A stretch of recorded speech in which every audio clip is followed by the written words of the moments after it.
안녕하세요. 캔들피그와 김하백의 나불대화 시간입니다. 며칠 전 바이든이 중국산 철강제에 관세를 3배를 올린다는 그런 말을 한 이후로 미국 정부에서 다방면에서 반중국 정책에 대한 이야기가 많이 등장하고 있는데요. 이번에는 중국의 은행 제재 이야기도 등장을 했습니다. 이러다 보니까 중국도 이제 이빨을 드러내고 있는데요. 오늘은 현재 벌어지고 있는 요 내용에 대해서 이야기를 한번 해보도록 하겠습니다. 반갑습니다, 김하백님. 네, 안녕하세요. 미국이 중국산 철강하고 알루미늄에 대해서 기존에 부과하고 있던 7.5%의 관세를 25%까지 3배 올리는 방안을 추진하려는 내용에 대해서 저희가 지난 영상에서 다뤘었는데요. 그때 중요하게 언급했던 포인트가 디리스킹과 디커플링 전략이었습니다. 사람들은 단순히 미국하고 중국이 갈등 관계에 있다고 해서 모든 분야에서 단절해 가고 있다고 그렇게 생각하는 경우가 많은 것 같은데요. 근데 실제로는 미국이 중국한테 취하고 있던 전략은 지난번에도 얘기한 것처럼 엄밀히 말하면 미국은 반도체를 포함한 첨단 기술 분야에만 집중해서 중국과 단절하고 국제사회에서 중국을 배제시키려고 하는 건 맞습니다. 첨단 산업에서는요. 대신에 첨단 산업을 제외한 이를테면 생필품이라든지 전통적인 제조업에 기반한 공산품 혹은 그런 류의 산업에서는 그렇게 장벽을 치고 있지 않았습니다. 표면적으로 첨단 기술에 관련해서는 대립구도가 워낙 강하다 보니까 그게 너무 강조돼서 그렇지 미국이 첨단 산업 분야처럼 중국한테 전 분야에서 단절을 하고 있는 건 아니죠. 네, 맞아요. 말씀하신 것처럼 중국과 전 분야에서 단절을 진행해 간다면 미국은 중국에 대해 디커플링 전략을 추진한다고 할 수 있을 텐데요.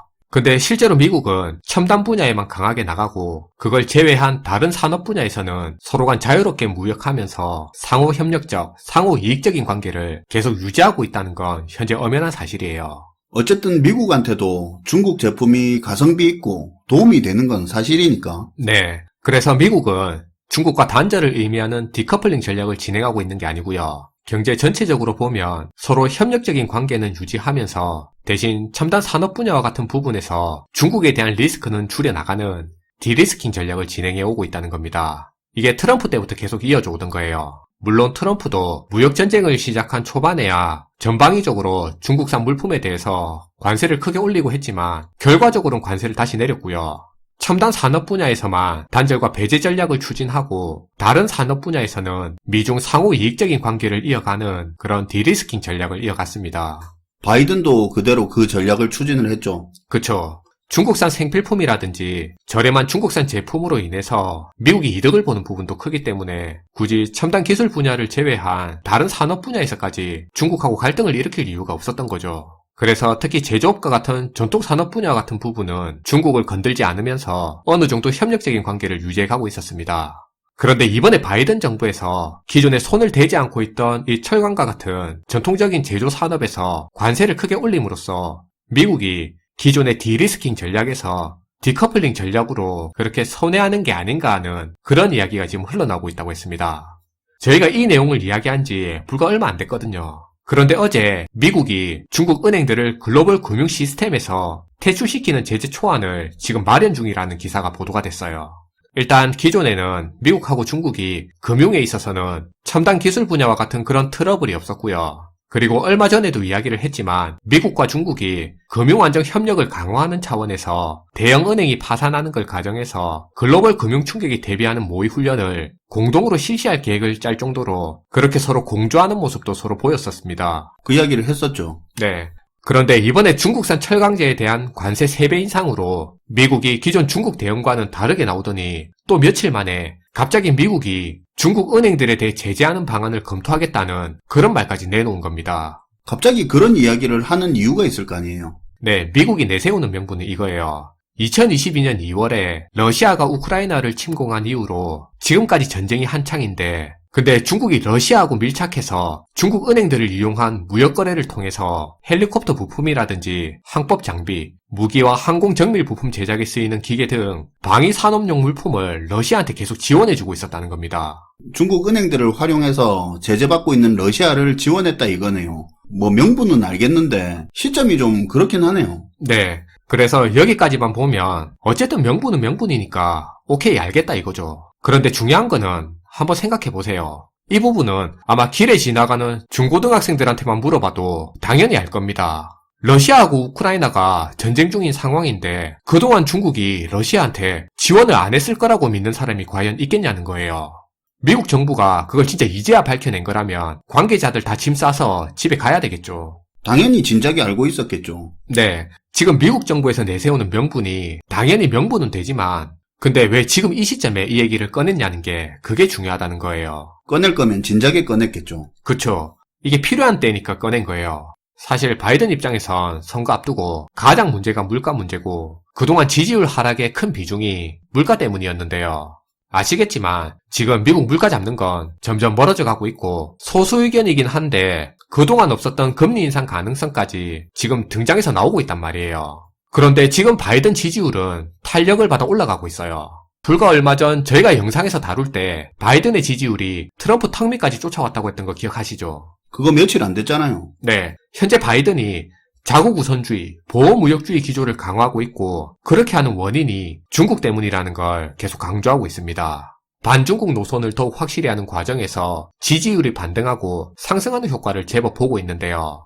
이러다 보니까 얼마 전 트럼프 턱밑까지 쫓아왔다는 바이든의 지지율이 이젠 50%를 넘겨서 트럼프를 제낀 결과도 몇몇 여론조사에서 나오고 있고요. 물론 이런 지지율 결과가 향후 대선 결과까지 그대로 이어져서 맞을 거라는 보장은 없겠지만 그래도 원래 지지율이라는 게 제일 중요한 포인트가 방향성하고 그 추세라는 게 중요한 거잖아요. 그렇죠. 그래서 그런 측면에서 보면 지금 바이든 지지율이 지속적으로 치고 올라가고 있는 상황으로 바이든이 지금 반중국 노선 강조와 자국 우선주의 기조를 강화하는 메시지를 통해서 선거에서 지금 재미를 보고 있다는 건 엄연한 사실이에요. 아무튼 그런데 이제 이렇게 되니까 중국이 또 가만히 있을 리가 없잖아요. 바로 반격 메시지를 내놨습니다. 중국이 러시아하고 하고 있는 경제활동은 정상적인 거다. 지금 미국이 제기하고 있는 의혹은 완전 가짜라고 반발했고요. 중국 외교부에서는 브리핑을 통해서 더 강한 메시지를 전달했는데요. 미국이 그동안 완고한 중국 억제 전략을 추진하면서 중국 이미지를 먹칠하고 있다. 미국이 중국 이익을 훼손하는 언행을 끊임없이 취해오고 있는데 중단하라고 했습니다. 그리고 미국의 블링컨 국무장관이 중국 방문을 한 상태인데 중국은 국무장관 방중 직전에 미국한테 5가지 행동을 즉각 중단하라는 요구사항을 꺼내기도 했는데요. 그중 2가지 내용이 중요할 것 같은데 먼저 첫 번째가 대만 문제를 비롯해서 남중국해 문제를 꺼냈다는 겁니다. 중국은 지금 미국이 동맹국들을 끌어들여서 반중국 서클을 구축해서 중국을 밀어내려고 하는데 그런데 특히 대만 독립 문제를 포함해서 남중국해 문제 같은 경우는 중국 자신들이 엄청 엄정한 입장에 있는 사안이니 건드리지 말라고 미국 국무장관 방중 직전에 중국이 먼저 미국이 넘지 말아야 할 레드라인을 꺼냈습니다. 지금 미국 국무장관이 중국 방문하고 일정을 시작했다고 하던데 이번에 어떤 이야기가 나오는지도 중요한 부분이겠네요. 네, 실제로 많은 전문가들이 블링컨 장관의 이번 방문을 계기로 양측 간의 대립의 수위가 올라갈 수 있다는 이야기를 많이 하고 있어요. 그리고 2번째로 이번에 미국이 중국산 철광과 알루미늄에 고율의 관세를 취한 부분에 대해서도 자국의 이익을 심각하게 훼손하는 조치이기 때문에 반드시 단호한 대응을 할 거고 그리고 이제 요 멘트가 중요한데요. 미국한테 딱 집어서 지금 하고 있는 이 디커플링 전략을 더 이상 추구하지 말라고 이야기를 했습니다. 안 그래도 미국이 그동안 디리스킹 전략을 추진했다가 이제 디커플링 전략으로 바꾼 거 아니냐는 그런 이야기가 나오는 상황인데 근데 중국이 딱 미국 보고 디커플링 전략으로 가지 말라고 그렇게 언급을 했네요. 네, 이번에 미국 국무장관 방중 중에 어떤 이슈들이 나올지 그 부분을 좀 중요하게 볼 필요가 있어요. 어쨌든 이제 지금 전체적으로 보면 지금 돌아가는 상황 자체가 물가 문제를 둘러싼 경제 문제도 점점 심해지게 흘러가는 거고 그리고 여기에 보호무역주의 기조와 안보 위기까지 더해져 가고 있는 상황인데요.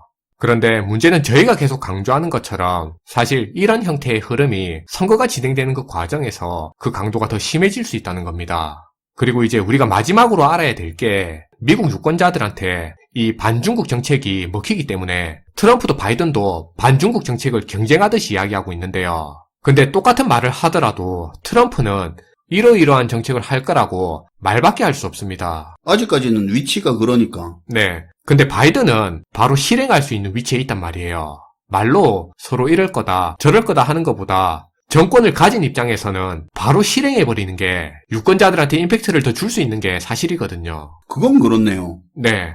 그래서 선거가 치열하게 진행되는 과정에서 반중국, 보호무역 기조의 정책들을 바이든이 선거 이전에 미리 실행시킬 가능성도 꽤 있습니다. 그 말을 다르게 표현하면 미국의 무역 정책들이나 반중국 정책들이 선거 이후가 아닌 선거 이전부터 짧은 기간 동안에 많이 등장하면서 세계 경제의 변수로 지속적으로 등장할 수도 있는 건데, 우리가 지금 미국 대선을 앞두고 이런 정책들이 얼마나 등장할지도 지속적인 관심을 둘 필요가 있을 것 같고요. 그래서 이 부분은 그때그때 저희가 계속 챙겨서 이야기를 계속 하도록 할게요.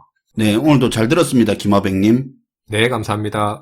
사실 많은 분들이 6년 전 미중 무역전쟁이 미중 간의 가장 큰 대립으로 생각하는 분들이 많은데요. 근데 사실 그건 무역 부분에 국한된 통상 분쟁 성격이 강하고요. 그것도 미중 간 협상을 통해서 고강도의 마찰도 오래가지 않았고, 미중 양국 간 무역 분쟁을 통해 타격을 주고 입힌 것도 당시 알려진 것에 비해서 실제로 그렇게까지 크지 않았다고 합니다. 그런데 지금은 전방위적으로 패키지 형태로 이루어지고 있는데요. 그 내용도 따로 다뤄드리겠지만, 어쨌든 미중 간 디커플링으로 인한 피해는 세계화의 가장 큰 수혜를 누리던 우리나라에게는 더 크게 작용할 거라는 부분은 계속 생각을 하면 좋을 것 같습니다. 시청해주셔서 감사하고요. 지금까지 나불대화 시간이었습니다.